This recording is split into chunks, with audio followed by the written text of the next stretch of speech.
Hello, everyone, and welcome to this week's Lightning Talk. My name is Benjamin Balderas, and I'm the lead product designer here at Nolte. Today, I want to talk about feedback on user interfaces, specifically non visual feedback, and how we could use it to enrich web experiences. Basically, since the death of Flash, with the exception of some experimental sites out there, the web has been all about visuals. By far, the most common way of interacting with web experiences is through content in the form of video, text, and images. We've seen the web passing from extremely bare experiences on the early days to saturated websites that include lots of color and sound in the 90s to skeuomorphism. Now, maturity in the web changed these embellishments for simpler, more focused websites and apps. But perhaps it is time to wonder if we could leverage these technologies to revisit and improve some of the ways we interact with online interfaces. This talk is an attempt to bring to our attention that we may be in a place where we could bring sound and touch back to the web and experimenting with ways of positively impacting it. So I just want to take a moment and talk about haptics and vibrations. It is common that handheld devices and wearables include these kind of feedbacks, and it is common practice for mobile applications and especially mobile games to enhance their experiences with haptics and vibrations.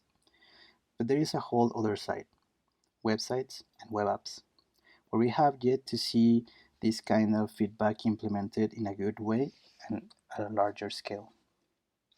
Now, there is a difference between vibrations and haptics. They are both very similar, but generally the difference can be found in the complexity of the vibration pattern.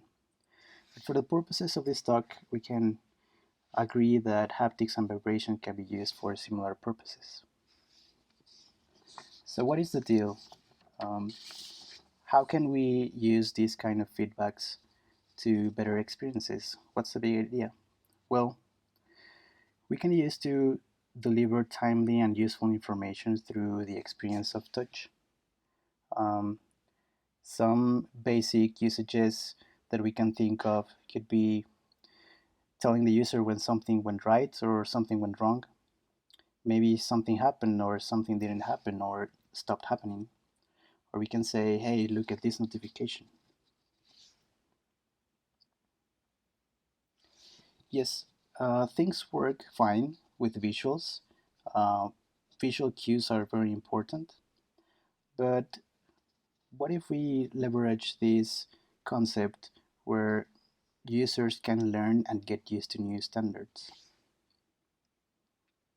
For example, let's say that we can give a short small vibration for quick jumps inside a page, maybe a longer vibration for a page change. What if we could use a subtle vibration for a notification? What about a slight sense of tension while you crank up a slider? Or a brief feedback jolt on a successful payment? Yes, we can do all this. It could be fun, but what are the benefits? Why do we actually want to do this? Well, for starters, I think it could help with accessibility. For people who have visual or auditory impairments, haptics, if not the primary mechanism, it could be an important aid. We could use it to evoke emotions. A big part of an effective experience is about connecting with the audience, and we as humans love stimulus. And in fact, we're constantly looking for it. Why not try leveraging this and give visitors memorable experiences? And lastly, reinforcement. This should by no means be overused, and there has to be extra care to avoid abuses that can end up annoying people. But certain system actions can be reinforced through simple vibration feedback. And if you think this could maybe be weird, that's fine. There is actually evidence that we as users learn and we can get used to new patterns. So remember the highly debated hamburger menu? Does it even mean anything? Is it semantic? Do users recognize it? Well, they didn't recognize it until they end up recognizing it. So new patterns can become accepted in a short time and even expected. So how can we actually achieve this?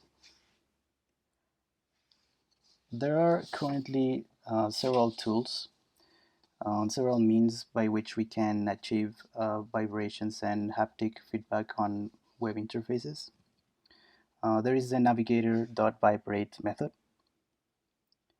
and its usage is actually quite simple. Now, this has to be tested, and sadly is currently only on Android devices, on Android, WebView, Chrome, Firefox, and Opera.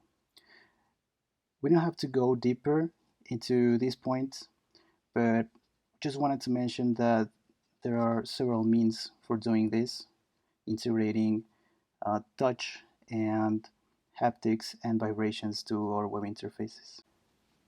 We are yet to see this implemented, but this could be an interesting thought to leverage this in browsing or web app usage. Some other things to talk about and to think about is what about battery life? What about security? Should we provide settings to turn this on or off? What about using sound in tandem with haptics? We don't have time to go into depth with all of this, but I will leave you with this thought. So what do you think? Let us know in the comments, and please check out the resources on the description of the video. Thank you so much for joining us, and we will see you on our next lightning talk.